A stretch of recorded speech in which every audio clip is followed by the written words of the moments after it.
Bismillahirrahmanirrahim. Assalamualaikum warahmatullahi wabarakatuh. Alhamdulillahirabbil alamin wa bihi nasta'in ala umuri dunya waddin. Wassalatu wassalamu ala asrofil anbiya'i wal mursalin sayyidina Muhammad wa ala alihi washabihi ajmain. Amma ba'du. Ya, teman-teman, gimana kabar kalian hari ini? Mudah-mudahan dalam keadaan yang terbaik ya, sehat, tetap semangat. Oke, hari ini kita nih akan ngebahas apa itu stres dan bagaimana stres manajemen. Mungkin teman-teman sering ngerasa ya kalau lagi banyak kerjaan atau lagi banyak tugas, kemudian lagi ada masalah gitu kan, kita sering bergumam dalam hati kita atau bahkan dengan bersuara, aduh lagi stres nih sekarang, pusing banget, banyak banget tugas gitu. Tapi sebenarnya apa sih yang dimaksud dengan stres itu? Nah, stres dalam arti secara umum adalah perasaan tertekan, kemudian perasaan tegang, cemas, dan dalam bahasa sehari-hari, stres ini dikenal sebagai satu stimulus atau respon yang menuntut individu untuk melakukan penyesuaian. Kemudian respon tubuh yang dimaksud di sini adalah contohnya detak jantung atau tekanan darah yang meningkat, dan kita bisa berkeringat dan lain sebagainya. Respon tubuh inilah yang kita rasakan ketika kita sedang deg-degan atau tegang, atau sedang deg-degan gitu, sehingga kadang kita bilang, aduh lagi stres nih sekarang. Nah, kemudian menurut ahli ya, yaitu di sini saya ambil dari Atkinson, stres ini mengacu pada peristiwa yang dirasakan membahayakan kesejahteraan fisik dan psikologis seseorang, dan situasi ini disebut sebagai penyebab stres dan reaksi individu terhadap situasi stres ini sebagai respon stres. Kemudian kita mengetahui juga ya bahwa ternyata stres ini ada tipe-tipenya ya, ada 2 macam, yaitu eustress dan distress. Gitu. Apa itu pengertiannya? Jadi kalau eustress ini stress that help a person perform at a higher level and achieve their goals. Nah, eustress ini adalah stres yang positif. Dia adalah hasil dari pengalaman yang menggembirakan.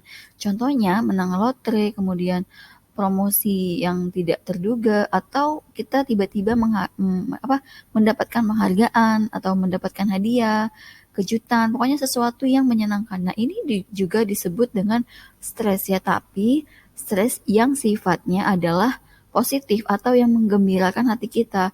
Kadang kan kalau kita mendapatkan sesuatu yang menggembirakan gitu kan, kita suka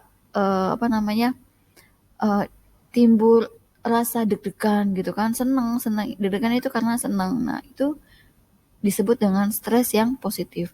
Kemudian yang kedua adalah distress atau stress that is overwhelming and hinders performance and overall well-being. Nah, distress ini adalah stres yang negatif, dan ini adalah proses yang normal, namun bisa juga membahayakan diri kita kalau tidak tertangani dengan baik. Contoh misalnya ketika kita kehilangan atau kita gagal melakukan sesuatu gitu kan, atau overworking, terlalu banyak pekerjaan. Nah, itu akan timbul stres yang negatif. Jadi di stres yang negatif ini akan timbul rasa yang tidak nyaman di diri kita, kemudian akan menyebabkan sakit kepala dan rasa tidak berubah menjadi bad mood kayak gitu. Nah, dari kedua tipe stres tadi, maka kita sekarang jadi paham ya bahwa ternyata stres itu ada yang menyenangkan dan ada yang tidak menyenangkan. Lalu kita bisa mengetahui juga ya apa itu penyebab stres. Ternyata ada 2 macam penyebabnya, yaitu ada dari eksternal dan ada dari internal. Kalau eksternal ini ya bisa datang dari luar diri kita gitu ya.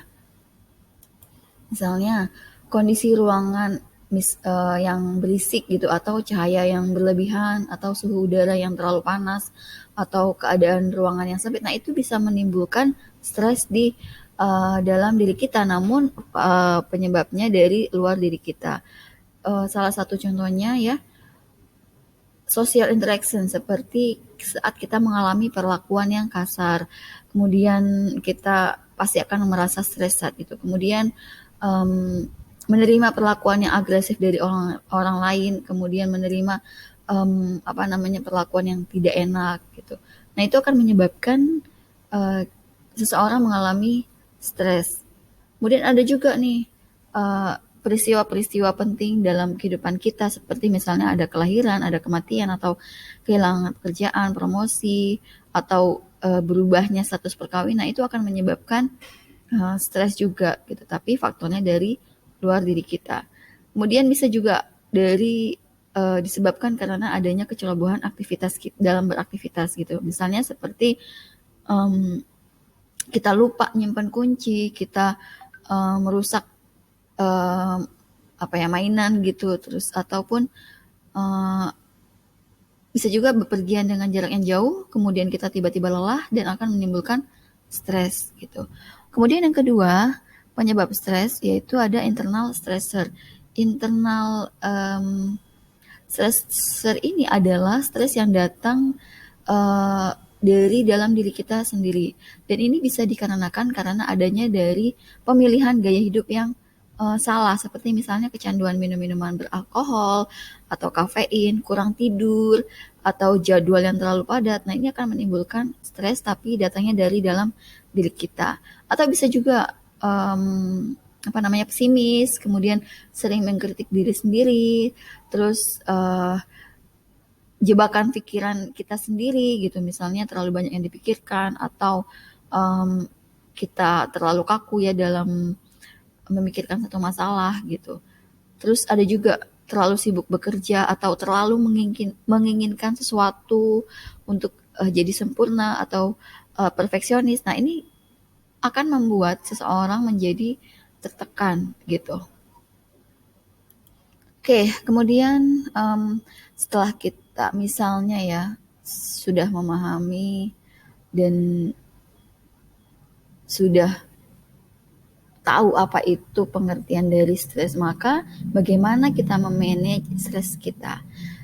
Ya, stress management adalah the process of eliminating or reducing stress. Jadi adalah satu proses bagaimana kita mengeliminasi atau mengurangi dari stres itu sendiri. Jadi pengertian manajemen stres menurut Golicek adalah usaha untuk memecahkan kebiasaan stres sehingga kualitas hidup kita menjadi lebih baik, yaitu ada dengan beberapa cara menurut Golicek ini, yaitu dengan memahami apa definisi dari gila ya, karena kalau kita sudah paham apa definisi dari gila itu kita akan lebih aware, kita akan lebih berhati-hati, jangan sampai stres ini akan membuat kita menjadi kehilangan kewarasan gitu. Kemudian yang kedua, mulai mengenali apa gejala stres yang terjadi pada diri kita sendiri.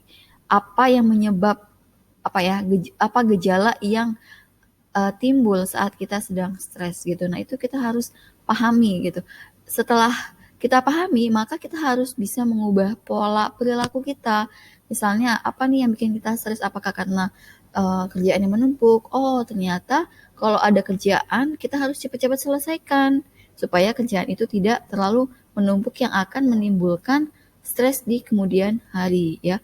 Kemudian yang keempat, mencoba teknik dan relaksasi dari manajemen stres yang cepat dan sederhana. Apa kira-kira kesukaan kita, kemudian apa hal yang bisa mengurangi rasa stres atau menghilangkan stres kita. Misalnya, saya bisa ngilangin rasa stres saya dengan makan enak gitu, ataupun dengan melihat video-video lucu, ataupun dengan ngobrol sama teman, ngobrol enak dengan teman. Nah, itu bisa mengurangi atau bahkan menghilangkan stres kita gitu. Atau bisa juga kayaknya saya kok bisa ngilangin stres dengan cara ibadah deh. Nah, itu lebih bagus gitu kan. Bagaimana kalau kita stres ya ibadah aja gitu, sholat ngadu sama Allah. Nah, itu akan lebih bagus lagi untuk diri kita sendiri. Kemudian adapun stress management teknik atau teknik dalam memanage stres, yang pertama yaitu time management.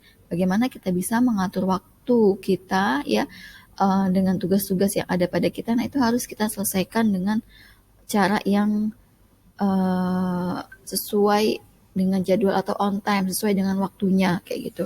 Kemudian relaxation. Ya, relaksasi adalah salah satu cara supaya kita bisa mereduce stres kita gitu.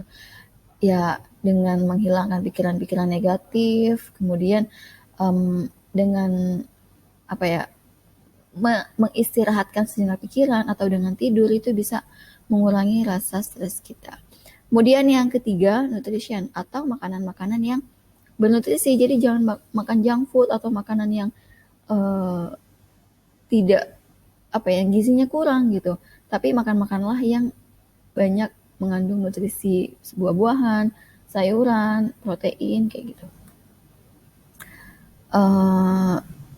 Daging, ikan gitu. Nah, itu makanan-makanan yang bernutrisi bisa mengurangi stres.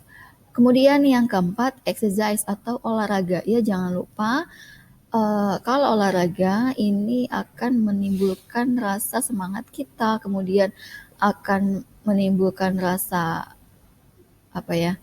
meningkatkan rasa bahagia kita gitu. Jadi jangan malas-malas untuk berolahraga. Kemudian yang kelima yaitu positive thinking ya.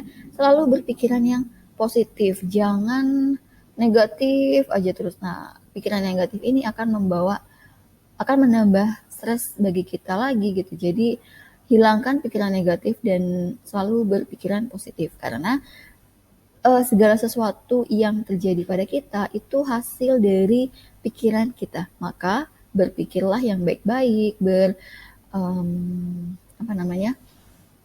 berhusnuzon lah gitu.